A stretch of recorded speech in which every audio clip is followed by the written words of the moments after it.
Hey folks, this is Riker with an updated Reaper of Souls guide on farming legendary items.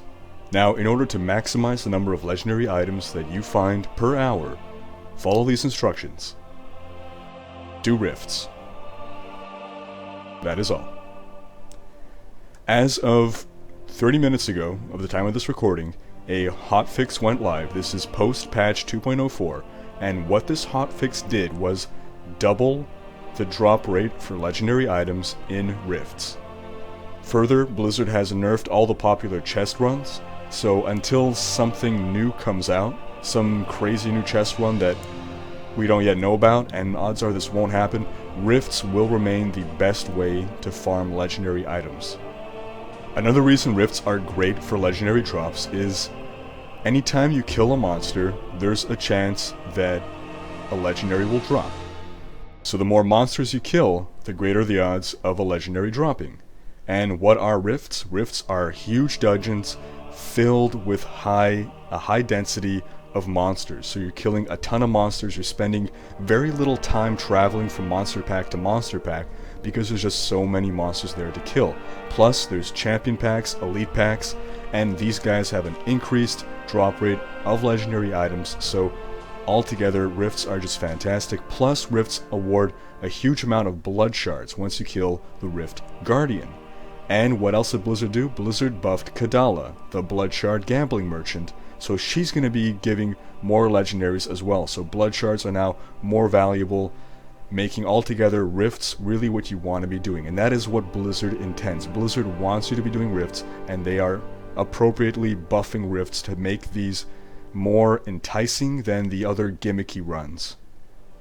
Now, as for what difficulty you should run a rift at, well, Blizzard has actually revealed the full statistics, the full data on the legendary drop rates as increasing with difficulty.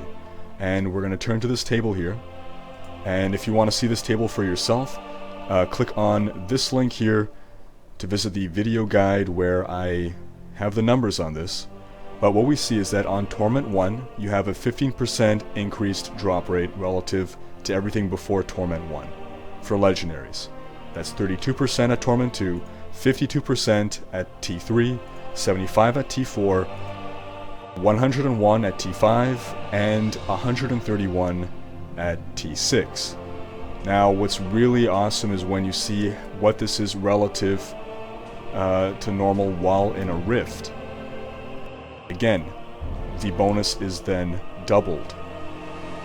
Does that mean you should farm on T6? Absolutely not.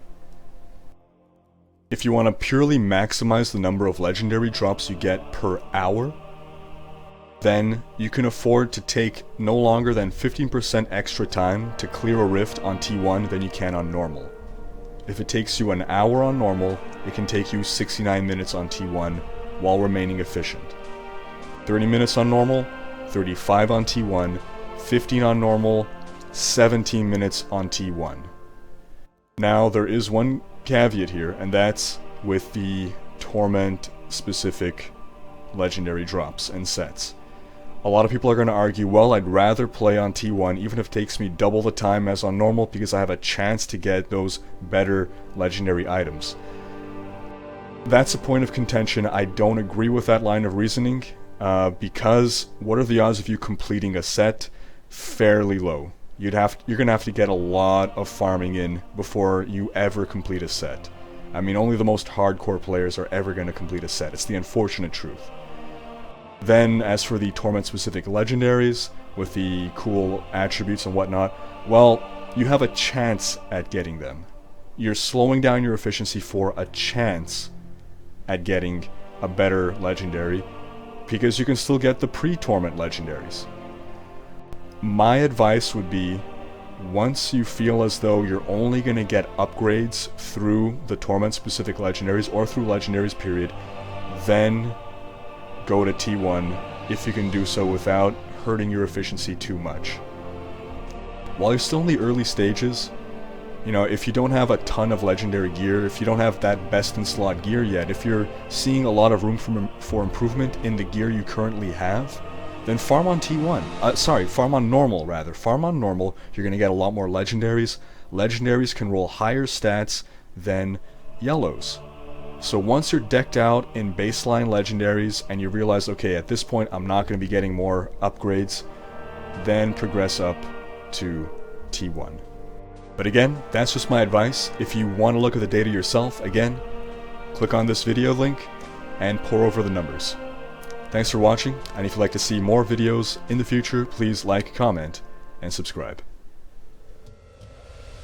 Subscribe for more Diablo 3 and tabletop RPG content, including Reaper of Souls guides, RPG quick tips, character and campaign ideas, and live recorded Dungeons & Dragons sessions.